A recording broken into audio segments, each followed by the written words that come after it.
Salam alaikum, bonjour tout le monde. Dans ce tuto, je vais essayer de vous montrer comment on va pouvoir créer un- une base de données sous NetBeans en utilisant la base de données Derby, Java Derby, qui est une base de données open source fournie avec. Et après, on essaiera de interagir avec la base de données en vue de lister le contenu.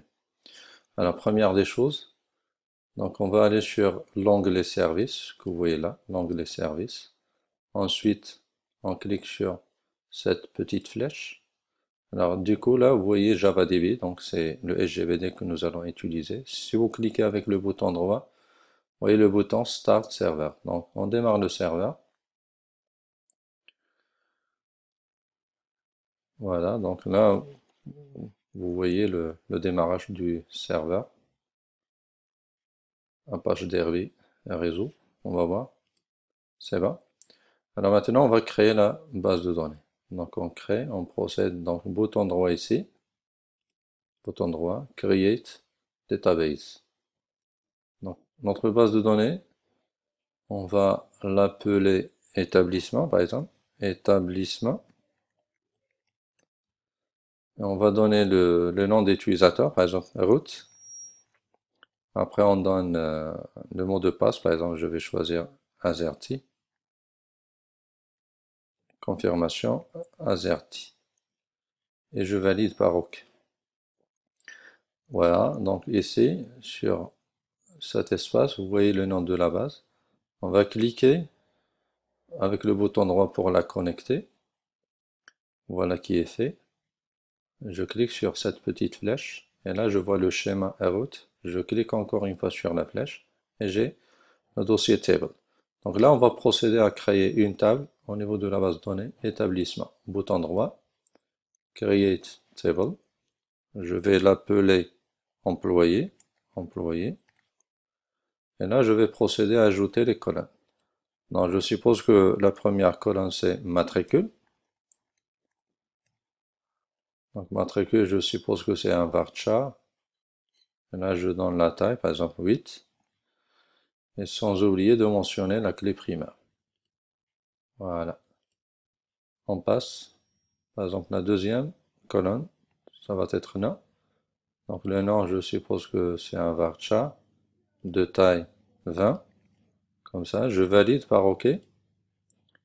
Je passe à la troisième colonne, prénom, donc c'est aussi un varchar.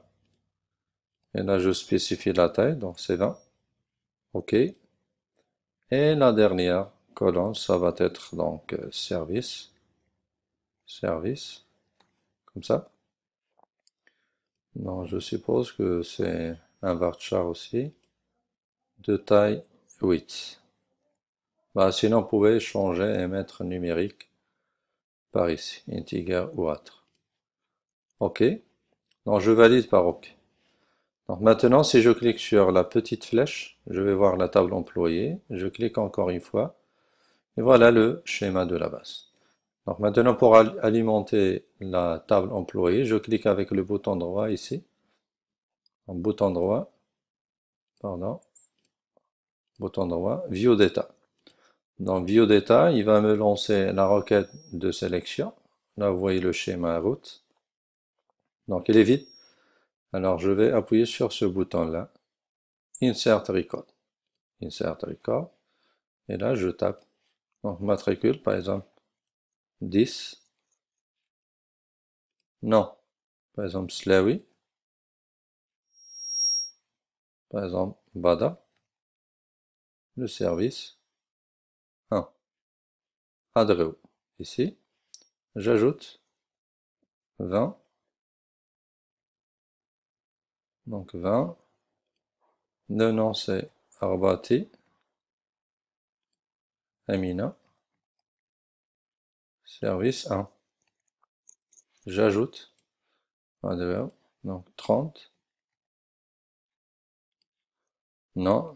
Knassi. Par exemple, Fedwa. Le service 2. J'ajoute Adreo. Par exemple, 40. Je mettrai Bidawi. et le nom, par exemple, Abdullah. Voilà, donc je peux donner le service 2. Voilà qui est fait. Je valide par OK. Alors, comme vous voyez, là vous avez la liste des données sur JavaDB. Maintenant, je reviens sur mon projet. Donc, on va utiliser le projet de la dernière fois. Bien, donc maintenant, on va retourner sur la fenêtre projet. Donc, ça, c'était notre premier projet que nous avons utilisé. Donc là, je vais ajouter une page pour lister les employés qu'on vient d'insérer dans la table employés. Donc, bouton droit, New, JSP. Alors, je vais choisir liste employés. Liste employés, finish. Donc maintenant, pour interagir avec la base de données, on va utiliser la technologie JDBC. Nous allons utiliser la technologie JDBC qui s'intègre parfaitement avec la technologie JSP. Donc affichage des employés. Alors ça c'est le body, c'est bon. Alors on va importer, on commence par importer la librairie Java. Donc page ici. Donc import égale java.sql.étoile. Donc java.sql.étoile. Donc là, je veux récupérer et faire un affichage sur un tableau. Donc je commence par choisir la tag table. Donc avec une taille de 100%.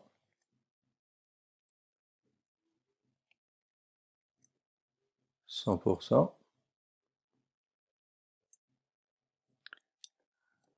Et un border est égal à 2. Je ferme.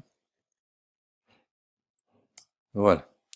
Donc maintenant, je vais entamer les en-têtes du tableau.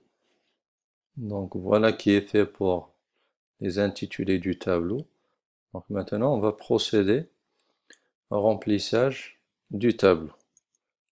On commence par la balise, ou bien le script JSP. Donc là,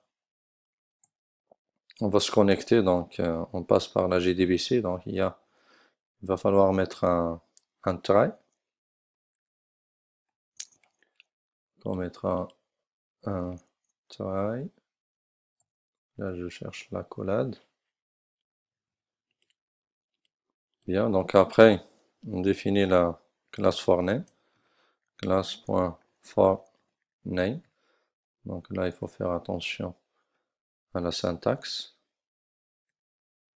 Et on définit notre serveur de base de données qui est dans notre cas Apache. Apache Derby. .gdbc. Alors là, on doit respecter absolument la casse. Donc ce qui est en majuscule doit être en majuscule. Ce qui est en minuscule doit être en minuscule. Et on continue sur les autres instructions. Donc là, on va définir l'objet connexion avec la base. Bien sûr, ça c'est purement de la JDBC. Driver manager .get connection.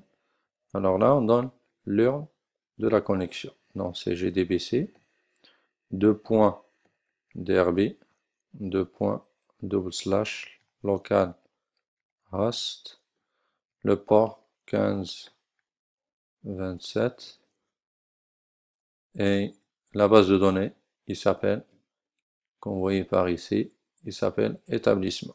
Non, établissement. Établissement, on va rajouter le nom d'utilisateur. Nous, on avait choisi root et pour le mot de passe, on avait choisi AZERTY. Voilà, virgule, point virgule. Maintenant que le driver manager a été créé, on va procéder à la création d'un objet statement. Donc statement, stmt, égale connexion, point, create statement, point virgule, et on va créer notre chaîne, la requête SQL, qui va nous permettre de sélectionner tous les employés. Donc select étoile from employé, point virgule. Et après, on définira notre objet result set. Donc rs égale statement stmt point execute query SQL. Alors maintenant que la requête a été exécutée, il va générer un result set. Donc un result set, c'est un tableau. Donc on va procéder à son affichage. Donc on doit passer absolument par une boucle. Donc while rs.next, parce que le premier enregistrement est toujours vide. On commence toujours par le next. Voilà. Et maintenant, on va faire la récupération de cette manière. Donc voilà qui est fait. Donc là, on a procédé à récupérer moyennant la méthode getString de result7 chaque attribut. Donc ce que vous voyez là, c'est les attributs tels qu'ils sont définis au niveau de la table employé. Au niveau de la table employé. Alors là, on a un tr. Maintenant, il va falloir fermer. Donc on va continuer. Donc après le tr, on va lancer. On va créer plutôt. Alors ça, c'est... Voilà. On crée le script. C'est bon. Donc maintenant, la collade, on va la fermer. À ce niveau-là, on ferme la collade. Alors, pourcentage, comme ça. Donc j'ai le slash table. Donc après, je vais fermer les objets de la connexion. Donc je vais tester sur statement. Si statement est différent de nul, je vais procéder à sa fermeture. Nul. Comme ça. Donc statement.close. Idem pour l'objet connexion. Donc if connexion différent de nul, si la connexion est différente de nul, on va procéder à sa fermeture. Donc connexion.close. Close. Voilà. Et donc normalement, on doit fermer le... On doit fermer le try.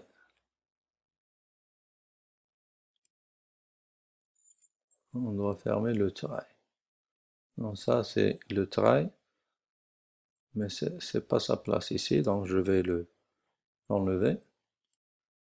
Donc après le close, je ferme le try. Voilà, vous voyez, c'est en jaune les deux. Bien, donc voilà le code qui est finalisé. Donc là je rappelle qu'on avait fait appel à la technologie JDBC, donc pour ceux qui en connaissent. Donc ça c'est les bases, donc on connecte la base de données via le SGBD, donc l'utilisateur mot de passe, on crée l'objet statement, on retourne, on exécute le résultat, on va faire appel à du HTML pour l'afficher sous forme d'un tableau, et après on va fermer les objets de la base,